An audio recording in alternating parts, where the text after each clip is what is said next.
Assalamualaikum warahmatullahi wabarakatuh.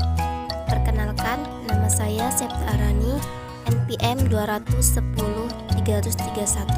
Saya dari Prodi PGMI kelas B semester 5. Nah, pada hari ini kita akan belajar materi tentang listrik dan juga magnet. Yang pertama adalah kelistrikan. Listrik adalah rangkaian fenomena fisika yang berhubungan dengan kehadiran dan aliran muatan listrik. Pengertian listrik terbagi menjadi dua bagian. Di antaranya adalah listrik dinamis dan statis. Listrik statis dan dinamis merupakan pembagian jenis listrik berdasarkan keadaan muatannya.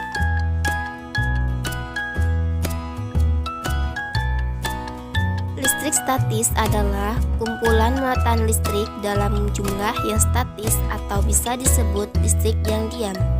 Sebagai contoh sederhana, listrik statis dapat kita temukan ketika kita menggunakan penggaris pada rambut. Pada listrik statis terdapat fenomena perpindahan muatan. Ketika salah satu benda kehilangan elektron, maka benda lain mendapat muatan elektron. Selanjutnya yaitu listrik dinamis. Listrik dinamis adalah suatu gejala listrik yang ditimbulkan oleh pergerakan muatan listrik. Pergerakan listrik dinamis berupa posisi yang muatan elektronnya tinggi menuju muatan elektron yang rendah.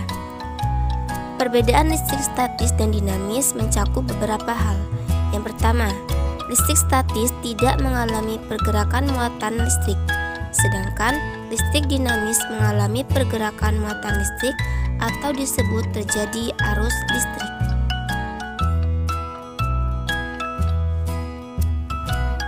Yang kedua, listrik statis terjadi karena gesekan atau gosokan dua benda, sedangkan listrik dinamis terjadi karena adanya perbedaan muatan listrik dan adanya arus searah maupun bolak-balik.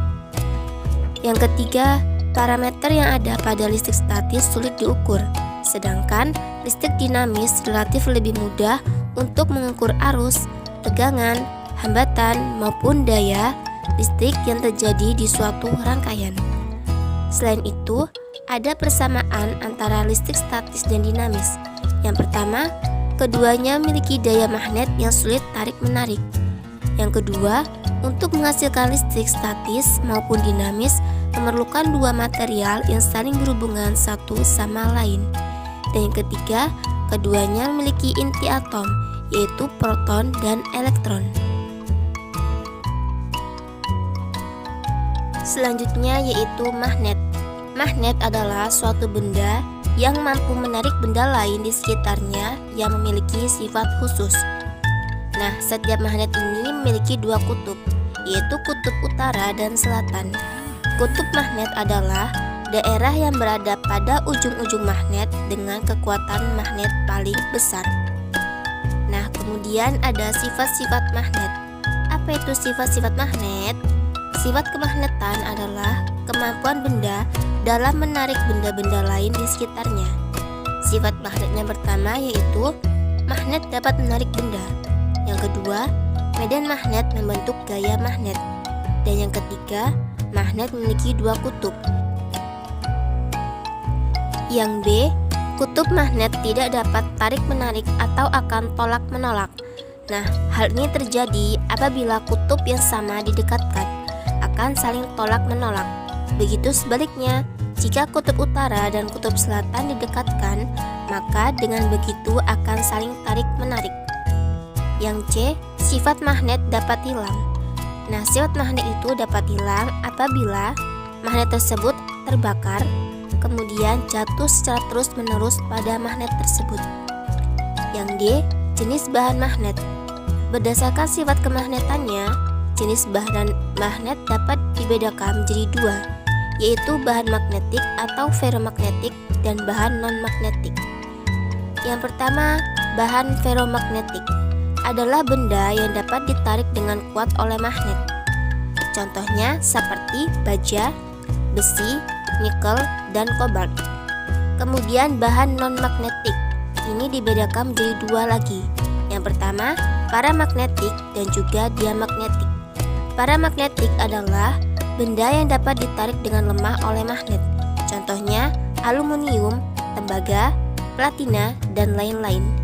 Yang kedua, diamagnetik adalah benda yang menolak magnet.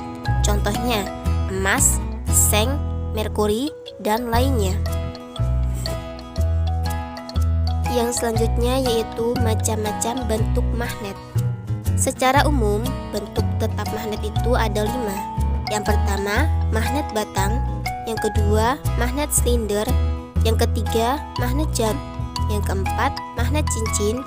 Dan yang kelima, magnet U atau magnet ladam. Baik, mungkin itu saja materi yang dapat kita pelajari pada kesempatan hari ini. Semoga dapat bermanfaat. Sekian dan terima kasih. Wassalamualaikum warahmatullahi wabarakatuh.